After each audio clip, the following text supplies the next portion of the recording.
जय हिंद फ्रेंड्स। तो हम पढ़ रहे थे धीर सिंह रावत की शैक्षिक परिदृश्य की बुक, और आज हमने जो 3 पेज पढ़े ना, पेज नंबर 5, 6 और 7, इनमें जो कुछ भी हमने पढ़ा है उसको फटाफट से थोड़ा सा रिवाइज कर लेते हैं, ठीक है। तो शुरू करते हैं आज के सेशन को। तो आज हमने क्या क्या पढ़ा, देखो आज हमने कुछ 3 पेज पढ़े। उन 3 पेज में जो भी गिवन है उसको हल्का कर रिवाइज करेंगे। 5, 6 और 7, इन 3 पेज में हमने क्या पढ़ा। इन 3 पेजेस में हमने SIQ के बारे में पढ़ा। इनमें हमने कुछ CCE के बारे में पढ़ा। इसमें हमने फर्स्ट में हमने क्या देखा था, देखो एक तो हमने SIQ के बारे में पढ़ा, ठीक है। और हमने देखा था ना, एक प्रोग्राम था अपना, क्या नाम था उसका, एक तो SIQ के बारे में पढ़ा, एक CC के बारे में पढ़ा, दीक्षा के बारे में। 3 कॉन्सेप्ट पढ़े दीक्षा के बारे में, ठीक है। दीक्षा, देन SIQ देन CC, ये 3 कॉन्सेप्ट पढ़े। देखो दीक्षा के बारे में क्या जानकारी, देखो दीक्षा बेसिकली एक ऐसा प्लेटफॉर्म है जो टीचर के लिए कंटेंट मुहैया करवाता है, जो बच्चे के लिए कंटेंट, मतलब 1 to 12 के बच्चों के लिए कंटेंट मुहैया करवाता है। ये 35 से ज्यादा भाषाओं में चलता है ना। और इसकी थीम है 1 नेशन 1 प्लेटफॉर्म और make in India made for India, है ना। Made for India, make in India, ऐसा करके कुछ इसकी मतलब 2 थीम है इसकी। और इसके अलावा मतलब बेस है ना। और इसके अलावा दीक्षा बेसिकली 1 to 12 के बच्चों के लिए है ना। और दीक्षा को संचालित करने का काम केंद्रीय मानव संसाधन मंत्रालय ने करा, जिसको पंच शिक्षा मंत्रालय के नाम से जानते हैं। NCERT के द्वारा लागू करा जाता है। और इसमें NIOS का सिलेबस है और NCERT सिलेबस है। इसमें CC कुछ CBSE सिलेबस है, मतलब ये सिलेबस कवर करा जाता है। डाइट और साइट्स की संस्था के शिक्षकों के द्वारा इसके कंटेंट को क्रिएट करा जाता है। बाकी आप और हम जैसे शिक्षक मिलकर भी इसके कंटेंट को क्रिएट कर सकते हैं, ठीक है। और इसके अलावा दीक्षा में और क्या बातें हैं, तो दीक्षा बेसिकली दीक्षा राइस, यानी इसका राजस्थान संस्करण भी हुआ है दीक्षा राइस के नाम से, है ना। Rajasthan infrastructure for school education करके राइस के नाम से। और इसको मतलब इसको कंडक्ट कौन कौन करता है, मतलब इसको बनाया किसने मिलकर के, दीक्षा पोर्टल को।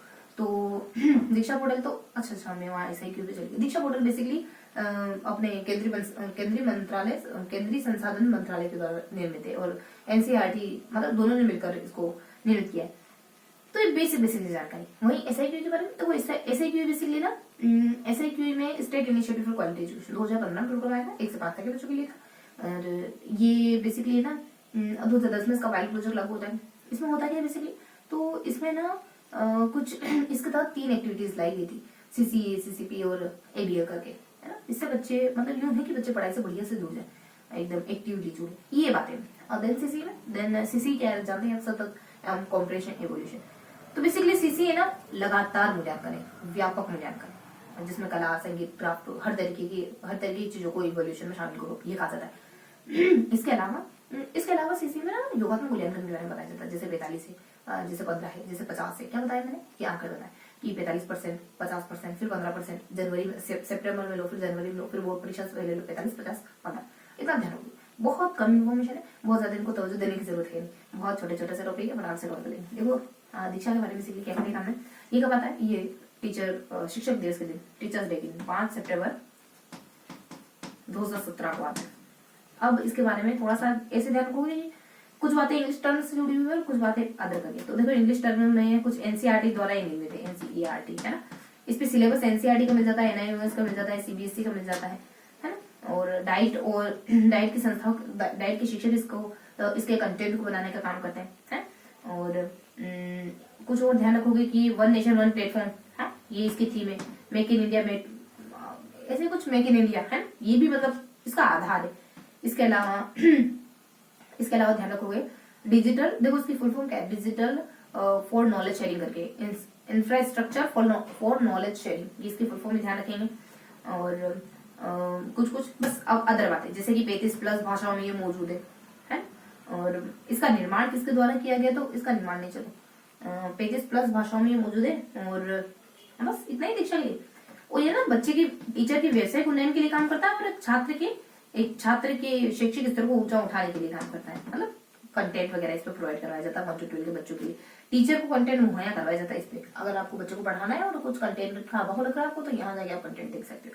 ये कुछ इस तरीके की वेबसाइट है, पोर्टल लॉन्च वेंकैया नायडू के द्वारा किया गया था, है ना। उपराष्ट्रपति वेंकैया नायडू के द्वारा इसका पोर्टल लॉन्च करा गया था 5 सितंबर 17 को। तो ये बेसिक सी बात है। ऐसे क्यों क्या है, तो बेसिकली ये 2015-16 में आया एक ऐसा प्रोग्राम है जो 1 to 5 के बच्चों के लिए, और इसमें 3 गतिविधियां शामिल है। तो ABL एक CCE है और एक CCP है। ये 3 child centre pedagogy, continuous competition, evolution और एक्टिविटी बेस्ड लर्निंग, ये 3 एक्टिविटीज इसमें शामिल है 1 to 5 के बच्चों के लिए। 2010 को ध्यान रखोगे, 2010 में इसका पायलट प्रोजेक्ट 60 स्कूलों पे लागू हुआ था जयपुर और थोड़ा सा पढ़ेंगे बस, फिनिश है, ज्यादा कुछ है नहीं, तो ज्यादा समय नहीं देंगे, है ना। ये बेसिक सी बातें इसमें SIQ के बारे में। इसके उद्देश्य क्या है SIQ की, तो ये गुणवत्ता को सुधार वगैरह करना इसके उद्देश्य है ना। अब मतलब थोड़ा पढ़ाई में बच्चों को पढ़ाई से जोड़ना है, तभी तो ये सारी चीजें लाई गई इसको, गुणवत्ता वाली चीज, मतलब एक्टिविटी वाली चीजें लाई, ताकि बच्चे ना एक्टिव होकर जुड़े, मजे मजे से पढ़े। विद्यालय में बच्चों का ठहराव थोड़ा सा, और थोड़ा सा ना पेज को भी थोड़ा ध्यान रखेंगे कि कैसे इन्फॉर्मेशन दे। देखो दीक्षा बेसिकली अगर पेज को आप 2 सेगमेंट में डिवाइड करो ना, उससे क्या कोई इमेज ध्यान देगी। 2 सेगमेंट में डिवाइड करो तो दीक्षा यहाँ से शुरू होता है ना। दीक्षा में बेसिकली इस वाले पोर्शन में सब कुछ जानकारी है ना, लेफ्ट वाला पोर्शन पूरा फुलफिल होता है इसमें। और यहाँ तो बेसिकली दीक्षा के उद्देश्य क्या है ये बताया जाता है। दीक्षा के उद्देश्य तो अपन जानते ही है कि टीचर को व्यवसायिक उन्नयन, टीचर का व्यवसायिक उन्नयन करना, मतलब अगर टीचर को आगे डिग्री वगैरह लेनी हो तो ये भी इस पर प्रोवाइड मुहैया करवाई जाती है। इसके अलावा बच्चे के लिए 1 to 12 के बच्चों को शिक्षण सामग्री मुहैया करवाना, ये सब। अब इसको पेज से ध्यान रखोगे तो कहाँ पढ़ा था हमने, देखो उससे क्या होगा, आपको चीजें ध्यान देगी कि इस तरफ था, क्योंकि अभी हमने पढ़ा है ना PDF में, PDF को भी रीड कर ही रहते हैं बुक में। तो इस तरीके से थोड़ा ध्यान रखोगे तो चीजें थोड़ी सी याद आसानी से हो जाएगी, क्योंकि माइंड है ना पिक्चर में चीजों को याद रखता है। आपको ये ध्यान रहेगा कि यहाँ था है ना, ये शब्द भूल जाएंगे, लेकिन पिक्चर नहीं भूलेंगे इतनी जल्दी से। तो बस 1-2 मिनट पढ़ेंगे, देन फिनिश करेंगे। 1 सेकंड रुकेंगे। हाँ तो बस कुछ 1-2 मतलब 2-5 मिनट में पढ़ लेते हैं। तो ये कुछ SIQ के बारे में पता चला। अब थोड़ा सा ध्यान रखो कि अगर आपने पूरा सेशन लिया तो आपको पता है कि SIQ कहाँ गिवन था। तो SIQ बेसिकली ना ये पेज में, ये इस तरफ का पेज पूरा कवर होता है। यहाँ SIQ बेसिकली ये कुछ इस तरीके से था, यहाँ कुछ सेगमेंट था, यहाँ कुछ सेगमेंट था। तो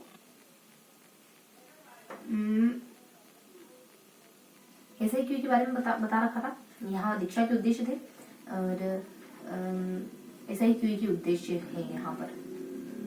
हाँ तो ये कुछ इस तरीके से यहाँ SIQ के बारे में बता दिया था सब कुछ। और यहाँ पे क्या जानकारी थी, यहाँ पे बता रखा था दीक्षा के क्या उद्देश्य, वही टीचर के लिए, बच्चे के लिए। यहाँ पे था SIQ की क्या उद्देश्य, तो वही बच्चे के नामांकन को, बच्चे के रुचि पैदा करना, है ना, इस कक्षा में बनाए रखना, ये सब। तो वो इस तरीके से कुछ बातें थी। यहाँ CC में ज्यादा कुछ था ही नहीं। CC में बेसिकली SIQ के बारे में बता रखा था, इसके संस्थाओं के बारे में। CC में तो कुछ था ही नहीं।